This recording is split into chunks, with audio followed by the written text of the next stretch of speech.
Bonjour. Ça va bien?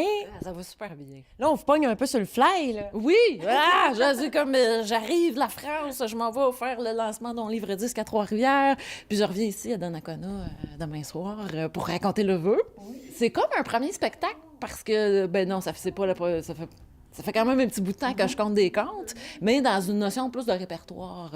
Moi, j'ai fait ça pendant une couple d'années, avec du conte traditionnel, avec des petites créations personnelles au travers. Puis, à un moment donné, j'ai commencé à me sentir comme dans du linge trop petit là-dedans. J'ai eu le goût de créer mon univers de contes à moi. Et, je suis allée avec mes racines de fille de ville, parce que moi, j'ai grandi à Québec, sur un boulevard. Je suis une fille de 4,5, chauffe éclairée avec vue sur le coin de rue. Alors, puis en même temps, moi, j'entends dans le monde de quartier puis dans le monde de ville des affaires que je trouve qui ressemblent aux contes, dans la façon qu'on exagère, dans la façon qu'on met de la rumeur. Fait que je trouvais qu'il y avait un potentiel d'aller chercher des personnages de contes là-dedans, puis ça a été ça dans quoi j'ai exploité, puis avec un thème qui est vraiment un thème de conte merveilleux, de conte traditionnel, qui est le thème des vœux. Ça a donné l'histoire d'une petite communauté de locataires qui se font donner un vœu pour tout le monde par une créature magique qui sort d'une laveuse et qui s'appelle un laideux. Oh oui. Qui est une laideur. Parce que dans les contes traditionnels, il y a beaucoup de vieilles femmes laides, de créatures bizarres qui exaucent des vœux. Et dans le cas de mon histoire, c'est un laideux. Et donc, il donne ce vœu-là à tout le monde. Il faut décider à l'unanimité de quel vœu on va faire, puis de quel bout je vais aller la souhaiter. Donc, sur une grande histoire de 90 minutes, on suit les tribulations de cette décision-là. Et puis, on entend un petit peu les histoires de tout le monde, parce qu'il y en a plusieurs dans le bloc qui ont eu des histoires de vœux. Il y en a qui ont été déçus dans leurs vœux.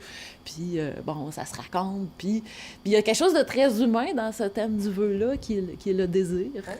Fait qu'on retrouve le désir quand on a quelque chose, on dirait qu'on le désire moins, puis tout d'un coup, quand on le perd, on court après. Fait que on a ce mouvement-là à travers le spectacle jusqu'à ce qu'on arrive à une décision finale que je vous donnerai pas parce que je vais le donner ce soir à la Maison de la culture de Donnacona. Je vais vous raconter tout ça. Fait que c'est le suspense, puis je tiens en haleine jusqu'à la fin. C'est comme dans les 2 dernières minutes qu'on a la clé. Là. Que j'ai été capable de percevoir une petite ombre sur ma joue qui venait de l'œil magique de ma porte d'entrée.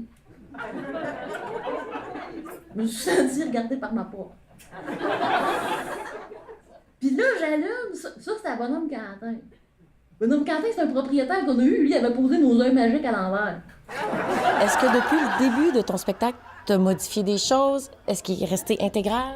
Il arrête pas de bouger. Ouais. Depuis que je l'ai lancé à Place des Arts, Palais Montcalm, il doit être rendu à sa 3e version.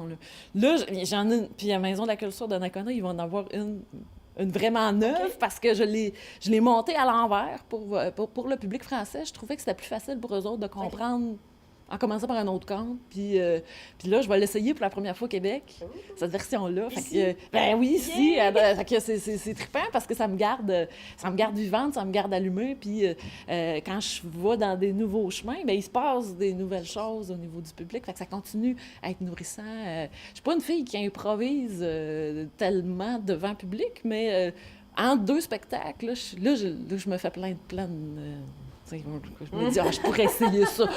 Puis là, je les pense, puis finalement, je les fais. Ce qui fait qu'il bouge, là. Il bouge vraiment beaucoup, ce show-là. Les 2, ça apparaît, ça disparaît, on sait jamais quand ça ressout. Moi, je regarde les 2 pour voir quand et comment il va disparaître. Faites pas ça. Faites pas ça, parce qu'un les 2, c'est comme quand tu regardes le soleil, ça s'imprime dans la rétine. Partout où je regarde après, j'ai comme un spot de lait 2. Je suis partout sur le décor. Tout ce que je regarde est laid.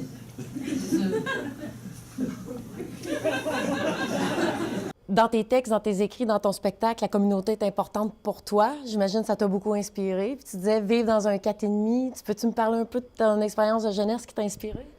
Moi, je trouve que dans la vie de quartier, il y a le même communautaire qu'on retrouve dans les villages, dans la mesure où on s'implique. Moi, je suis une fille qui s'est beaucoup impliquée, qui était dans plein d'affaires en même temps. Ce qui fait que moi, me sortir de chez nous puis croiser du monde que je connais partout, moi, j'ai vécu ça beaucoup. Puis ce qui m'intéresse, puis qui pour moi est matière à conte là-dedans, c'est la façon que les gens racontent les autres.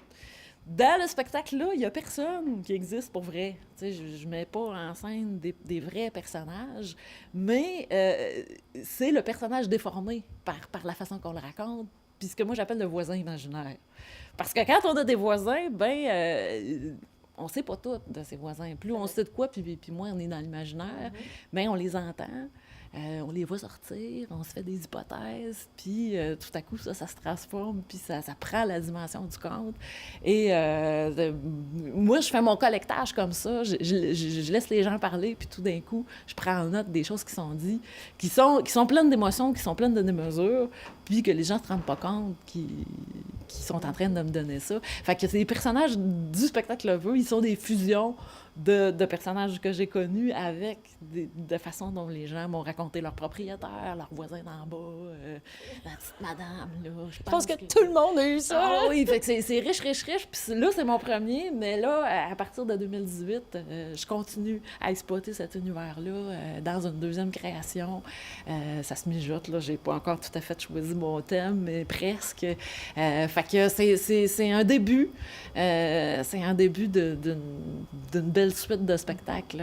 En tout cas, que moi, j'ai l'impression que je vais en avoir pour longtemps à puiser là-dedans puis avoir du plaisir. Je pense que tout le monde peut se retrouver dans les personnages à quelque part. Ben oui, puis ce qui est merveilleux, c'est qu'il y en a que ça leur fait penser à des affaires, puis après le spectacle, ils m'écrivent ou ben non, ils m'envoient des choses, puis c'est mon terrain de jeu.